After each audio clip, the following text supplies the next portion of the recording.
Hello, friends. This is Mr. Matt, and it's time for another pop into Proverbs. That's right, it's time for another time when we stop and we jump into the book of Proverbs to see what wisdom it can offer to us and how we live our lives today. Today's proverb is from Proverbs chapter 27, verse 17, and it reads, "As iron sharpens iron, so one person sharpens another." As iron sharpens iron, so one person sharpens another. Now, this one might be a little strange for you because I don't know how much you've had the chance to see blades of any type being sharpened. You probably don't have a whole lot of experience with it because we aren't supposed to play with knives. Knives are tools and they are sharp and they help us to cut things, but if we're not careful with them, they can be dangerous. So for this one, I need to show you a little bit rather than have you do something at home. This one is one that only adults should do, or that you need to talk to an adult to show it to you or to help you with it rather than trying to do it by yourself. So this is a metal knife. It's from my kitchen downstairs, and you can see it has a metal blade. And on the bottom here, I'm not going to touch it because it's sharp, there's the blade that you use for cutting when you're cutting vegetables or something like that. And as we use this knife, over time, it can get dull. And in fact, if I don't take care of my knife or I try to use it to cut the wrong things, it can actually damage the blade and it won't work anymore. So as time goes by, this knife will get dull as we use it. And so we need something to sharpen it up. Now I have a bunch of different sharpeners here. I have this one, which is a metal rod, and you can use this kind of sharpening rod, and you can bring your knife back and run the metal against the metal and sharpen your knife that way. I have this sharpener, which is actually an antique sharpener that I found. It was from my grandmother's house. She gave it to me when I was setting up my very first apartment. And with this one, you hold the handle and you slide the knife through the metal discs, the sharpening discs that are there, and that will help to make your knife sharper. And then I have this third kind that has a nice gripping handle that you can hold on to, and there are those grooves with the sharpening stones down in the middle, and you take this one and you put the knife in the slot and you just pull the knife back like that, and that will help to sharpen the knife.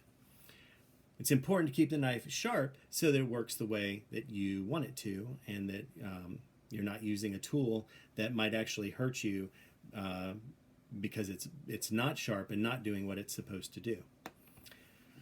Now, the metal that's used to sharpen the metal, that's what makes it strong. That's what brings it back. And I want you to think about the people that are in your life, and I want you to think about maybe you are the knife, and the people that are around you, like your parents or a sports coach, or somebody from church, Sunday school teacher, or someone that helps you as a mentor at church.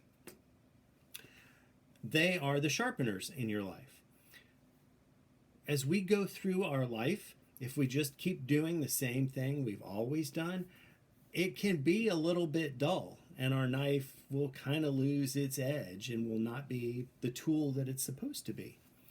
But if we surround ourselves with people who can push us and challenge us and make us try new things or share with us new understandings on things, it helps to keep us sharp in life so that we can continue to grow in both what we know, but also in how we understand the world and how we understand what we're supposed to do in the world.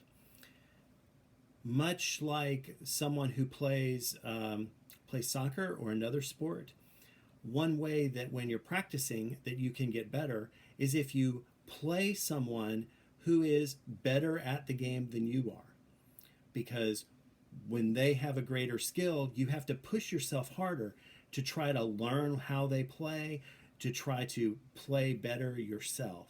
And so by having someone else that's a little better at that game, and when you're practicing with them, your skills get stronger too. The same is true when it comes to working on a project for school. Sometimes it's good to have people that know a little bit more, because that pushes you to try to understand a little bit better, to try to bring a little bit more to the project you're working on. But it's also true in our faith life. It's important to have people in our faith life that push us, that make us stronger and sharper, so that we can better understand what God is teaching us, who God is calling us to be, and what role we have in God's world. So take a little bit of time and think about some of the people in your life, the friends, the teachers, the coaches, the adults, the Sunday school teachers, people in your family. Who are the people in your life that make you sharper? And who are people that maybe don't do that for you? Maybe there's some people that actually make you a little bit duller and take away your edge. So think about that and try to surround yourself with people that can make you sharper. Because, again, just like with our knife and our sharpening tools, as iron sharpens iron, so one person sharpens another. I hope that you remember to keep people around you in your life that make you sharper, that help you to grow and to help you to become stronger and more informed and knowledgeable, and help to grow your spirit. Because those are the people that we're supposed to have around us, and those are the people that our proverb today wants us to keep around us so that we can always stay sharp.